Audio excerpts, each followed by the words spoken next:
지난주 시진핑 주석의 사우디아라비아 방문을 두고서 여러 가지 이야기들이 나왔죠. 마침내 페트로달러의 시대가 끝난단 말인가? 과연 페트로 위안의 시대는 올 것인가? 등등 여러 가지 해석들이 나오고 있습니다. 미국 입장에서는 위기의식을 가지지 않을 수 없으리라는 생각이 듭니다. 과거에 세계화 시대를 주름잡던 이 미국의 이 일극 체제, 그러니까 구소련의 붕괴 이후 1990년대부터 유지되어 오던 그 세계화 시대, 그 이전으로 거슬러 올라가면 1970년대부터 확립된 페트로달러 체제, 이것이 최근에 와서 굉장히 크게 흔들리는 모습을 보여주고 있기 때문이죠. 당장 이란 핵협상 문제로 말미암아서 이란과 삐걱대던 지난 5, 6년 이전부터 미국과 이란이 삐걱대기 시작하면서 이란이 원유 수출을 위안화로 이렇게 달러 시스템, 결제 시스템에서 벗어나는 그런 행보를 보였고요. 그리고 또 지난번 우크라이나 전쟁을 통해서는 러시아가 이 페트로달러 시스템에서 벗어났습니다. 물론 이제 스위프트에서 퇴출당하면서 그런 일이 벌어지긴 했지만 어쨌든 지금 러시아는 루블화로 원유와 이 천연가스 결제를 하고 있습니다. 지금 러시아산 원유와 천연가스를 사고 있는 국가들이 중국과 인도죠. 워낙 인구가 많다 보니까 이 국민들 겨울에 안 얼어 죽고 그래도 따뜻한 밥 해먹고 따뜻하게 잠잘 수 있도록 하기 위해서는 중국이나 인도는요 14억 인구 대국들 아닙니까? 합하면 28억입니다. 건 30억에 가까운 이 어마어마한 사람들이 겨울에 달달 떨면서 이렇게 지낼 수는 없잖아요. 국가적 입장에서 볼 때는 이들이 러시아의 싼 원유와 싼 천연가스를 수입하는 거, 이거 이해할 수밖에 없는 겁니다. 미국이 아무리 인도에게 압력을 넣어도요, 인도는 그냥 무슨 소리. 그럼 미국 니네가 러시아산 천연가스보다 더 싸게 우리한테 팔 수 있겠니? 이 한마디만 하면요, 미국 아무 말도 못하는 겁니다. 그 인도 입장에서는, 인도 여러분 그 1인당 GDP가 얼마인지 아시죠? 2,000달러입니다. 중국이 12,000달러에서 14,000달러 왔다 갔다 하고요. 그 인도는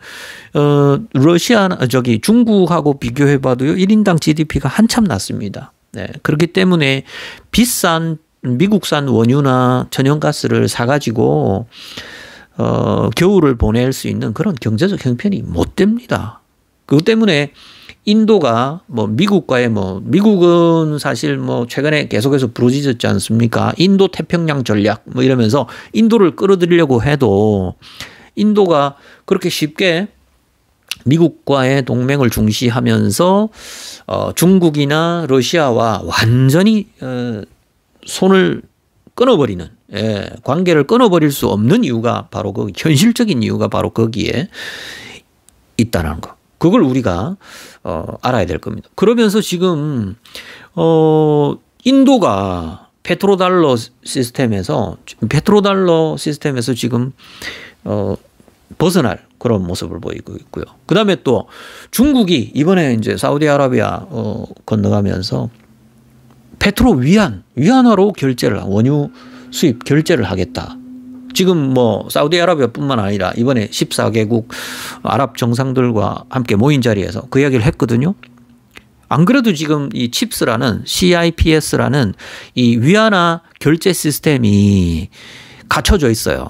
이 달러 결제 시스템, 마치 스위프트 같은 이 달러 결제 시스템처럼 중국도 위안화 결제 시스템을 만들었고, 이번에 이 전쟁 나면서 러시아도 루블화 결제 시스템을 만들었어요.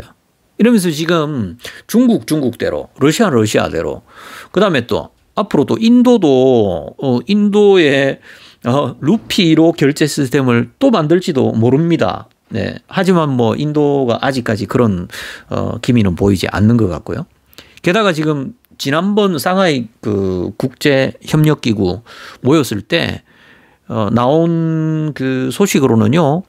중국과 러시아와 인도를 중심으로 하는 이 상하협력기구 이 회의체가 원래는 한 9개국, 10개국 정도 회원국에서 앞으로 한 20개국 정도로 회원국 수가 확대될 것 같습니다. 브릭스도 원래는 5개국이었잖아요. 근데 여기에 지금 사우디아라비아가 참여할 가능성이 높고요.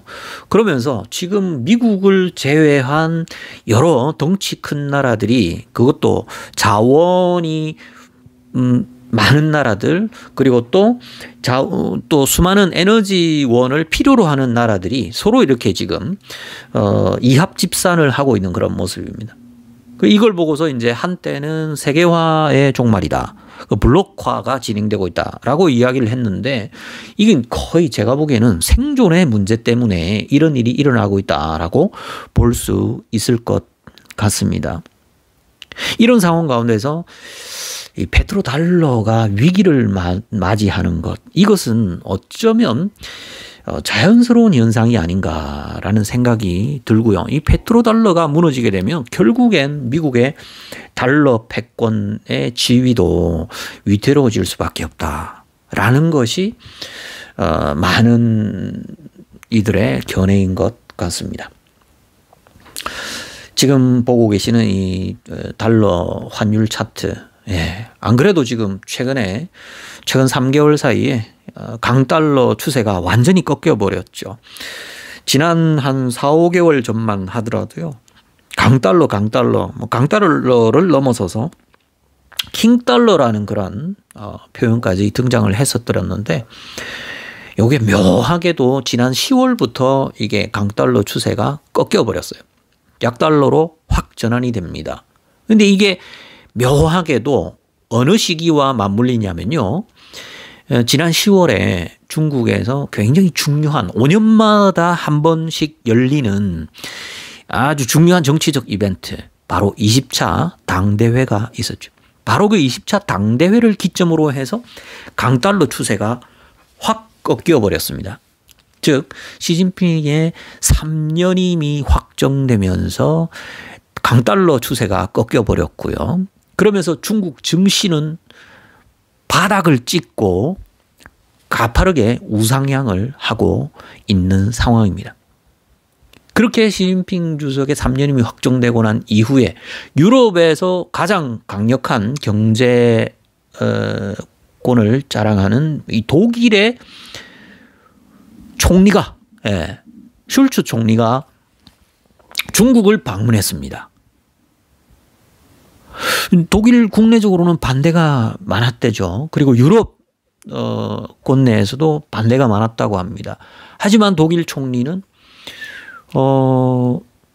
중국 방문을 강행했습니다. 그럴 수밖에 없었던 이유가 있죠. 지난 그 메르켈 총리 시절 16년간 장기 집권을 했죠. 그 사이에 독일 경제는 굉장히 크게 성장을 했습니다. 독일 경제 성장의 밑바탕에는 바로 중국과의 엄청난 양의 교역, 무역 관계 때문이었죠. 그리고 에너지원은 러시아로부터 싸게 천연가스를 공급받으면서 독일 경제는 승승장구할 수 있었습니다. 그런데 최근에 와서 여러 가지 미중 패권 갈등이라든지 그리고 또 올해 초에는 러시아와 우크라이나 침공과 같은 이런 전쟁 상황들 때문에 독일이 굉장한 위기에 봉착해버리고 말았죠. 그것 때문에 독일 총리가 고심 끝에 아마도 중국을 방문한 것 같습니다. 결국엔 유럽 국가들 사이에서도 균열이 일어날 수밖에 없는 거죠. 중국을 따시키려는 그런 미국의 전략을 그냥 고지고대로 따를 수 없는 이런 상황으로 흘러가고 있다는 겁니다. 왜냐하면 독일이 중국과의 관계를 끊는 만큼 그 발생하는 그 손실 그걸 미국이 보전해 줄 수 없다는 거죠. 러시아로부터 천연가스 수입을 하면서 얻었던 그 싸게 공급받던 천연가스만큼의 그 이익을 미국으로부터 보전받을 수 없다는 거죠. 왜냐하면 미국산 천연가스는 러시아산보다 훨씬 비싸니까요. 지금 이 유럽 국가들의 불만이 엄청나게 터져나오고 있습니다. 미국이 지금 유럽에 천연가스를 수출하면서 가스 수출하면서 비싸게 받아먹고 있거든요. 안 그래도 지금 추운 겨울을 나야 하는 유럽의 수많은 국민들이 안 그래도 지금 경제가 어려워가지고 배고픔에 시달리고 추위에 시달리는데 그 유럽 국가들이 러시아나 중국에 그죠? 손을 안 벌리겠습니까? 당장 인도만 하더라도 지금 1인당 GDP가 2,000달러밖에 안 됩니다. 중국은 12,000달러거든요. 중국하고도 한참 격차가 납니다. 그 인도가 1인당 GDP가 지금 14억이나 되는 인구 먹여 살려야 되잖아요. 추운 겨울을 어떻게 보냅니까? 이 인도 따뜻한 나라라고요? 저 남부지방은 따뜻하지만 저 북부 지역으로 가면요. 겨울에 춥습니다. 난방해야 됩니다. 게다가 지금 인도는 굉장히 경제가 빠른 속도로 지금 발전하고 있는 나라잖아요. 그렇기 때문에 에너지 공급이 절대적인데 그것 때문에 미국이 하지 마라 해도 어쩔 수 없이 러시아산 원유를 수입을 하고 있지 않습니까? 아주 싼 가격에 원유를 수입을 하고 있죠. 그러면서 루블화로 결제를 하고 있습니다.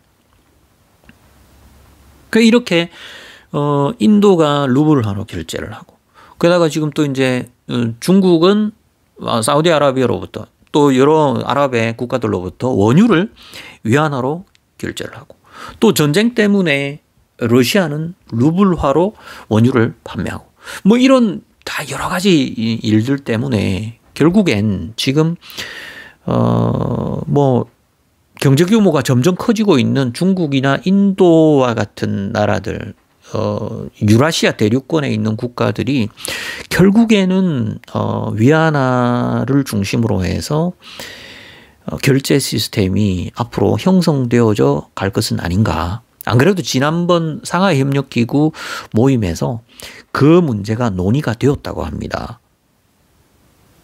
적어도 상하이 협력기구에 지금 현재는 10개 나라인데요. 앞으로 한 20개 국가로 확대가 된다고 하거든요. 게다가 지금 아프리카의 수많은 나라들이 참여를 원하고 있습니다.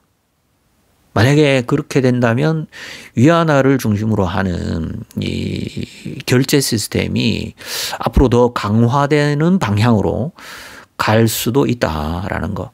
이 부분에 대한 위기의식을 미국이 분명히 가지고 있죠. 그래서 그 연결고리를 끊기 위해서 미국이 뭐 엄청난 일들을 벌이고 있는 것은 사실입니다. 하지만 중국이나 러시아와의 관계를 끊으면서 손실을 보는 수많은 나라들, 뭐 당장 우리나라도 사실상 이번에 타격을 입지 않았습니까? 수출 부분에 있어서 대중국 수출이 확 줄어들면서 그죠? 적자로 돌아섰지 않습니까? 예. 대중국 무역 흑자에서 적자로 돌아서는 이 모습만 보더라도 당장 우리나라만 하더라도 그 손실을 미국이 보전해 줄 수 있는가? 이 질문에 대한 답변을 안 할 수가 없다는 거죠. 이 고민을 안 할 수가 없다는 거죠. 그래서 이건 정말 현실적인 고민입니다. 단순하게 우리가 어떤 나라가 싫다 좋다 이런 걸 떠나서요.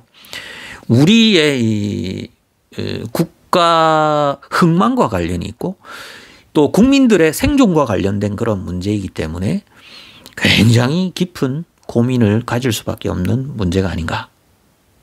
이제 이런 관점에서 우리가 앞으로 이 달러 패권의 지위, 게다가 이제 페트로달러의 위기 문제를 바라보아야 하지 않을까라는 생각이 듭니다.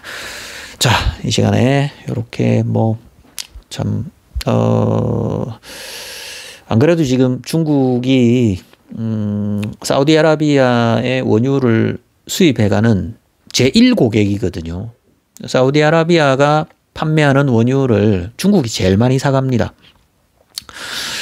그렇기 때문에 첫 번째 고객이죠. 가장 큰 손님이죠. 그러다 보니까 뭐 이번에 아랍 정상들이 14개국 정상들이 그냥 시진핑 가니까 와 모여가지고 예, 대대적인 환영을 했던 거죠.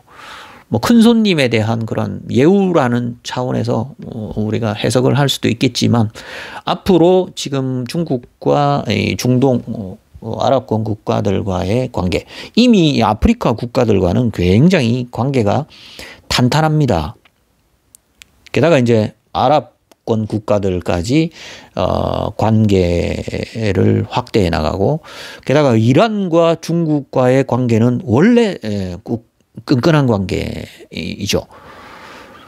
뭐 러시아와의 관계, 뭐 물론 이제 지금 인도와 중국이 국경 문제 때문에 많이 틀어져 있는 것은 사실이지만 또 여러 가지 또 일들, 여러 가지 개별적 사안에 대해서는 중국과 인도가 협력을 하고 있거든요. 그래서 앞으로 정말 이 복잡하게 돌아가는 국제 정세 가운데서 정말 유일무이한 기축통화로서 지난 50년간 페트로달러 체제가 형성되었던 1970년대 이후 50년간 그 패권적 지위를 유지해왔던 달러의 위상, 그것이 앞으로 어떻게 진행될 것인가, 그건 우리가 관심 있게 지켜봐야 할 것 같습니다.